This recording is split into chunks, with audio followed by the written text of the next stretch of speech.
It's an app. Get in play live text updates from every major and take a closer look at the golfing world. With features and columns from our correspondents on the tour. Go online or download the app now.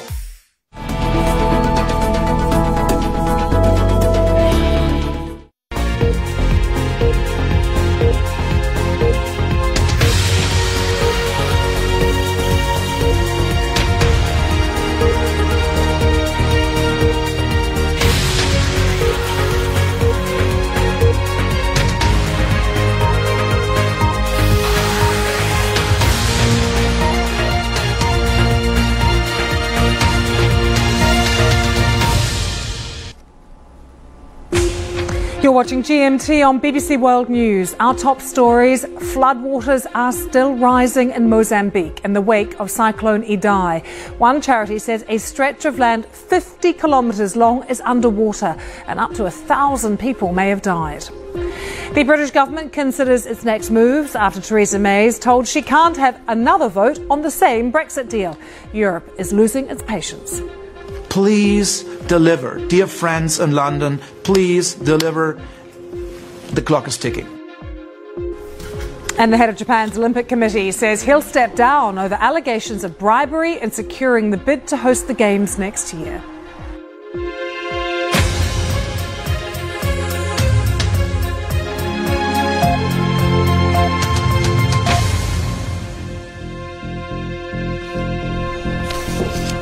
Hello, welcome to GMT. I'm Lucy Hockings.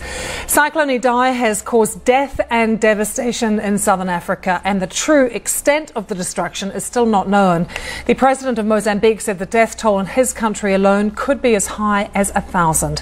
Floodwaters there are still rising. It is still raining there. The city of Beira is partly submerged. Let's show you the path of the cyclone. Making landfall on Thursday night, it then moved inland, weakening and hitting Zimbabwe. We know about 100 people have died in Zimbabwe as well, and Malawi too, where many require medical supplies and shelter. Let's just show you some pictures of the devastation there in Zimbabwe particularly. It is still raining there and it is being described as a humanitarian disaster. There is no water, services are down, the health infrastructure is destroyed.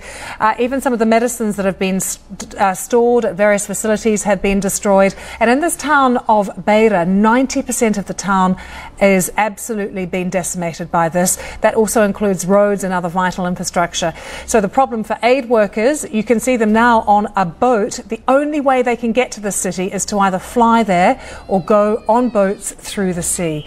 Well, monitoring the situation for us is Anne Soy, who joins us now from Nairobi. And just bring us up to date with what you're hearing, particularly from this port city of Beira in Mozambique.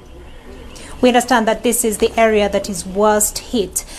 This is a port city, home to about 500,000 people, and we are told that the devastation there, 90 to 95% of the buildings have been destroyed. And in the wider area in that province, we're told that from the air they could see families hanging onto the roofs of their buildings, seeking help, but then rescue efforts have been severely hampered. Torrential rains are still pounding that area in Mozambique, in eastern Zimbabwe, as well as southern Malawi. In Mozambique, the government estimates that up to 600,000 people are affected.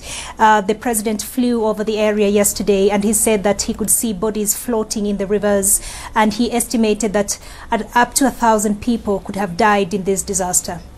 And I was speaking to the Red Cross earlier, who said this is a humanitarian nightmare for them. Displacement, disease, hunger, homelessness, an absolutely terrifying picture, particularly in Beira. And one of the troubles, of course, is getting the aid in. Are they managing to get any supplies into towns like Beira? Well, the roads are cut off to this area. We understand some areas, like there's an area called Buzi near Beira, which is gradually getting submerged with water. It is estimated that in the next few hours it will be completely submerged. They have been trying to, the people who have flown over the area say that even that is hampered. It's difficult for the planes to land.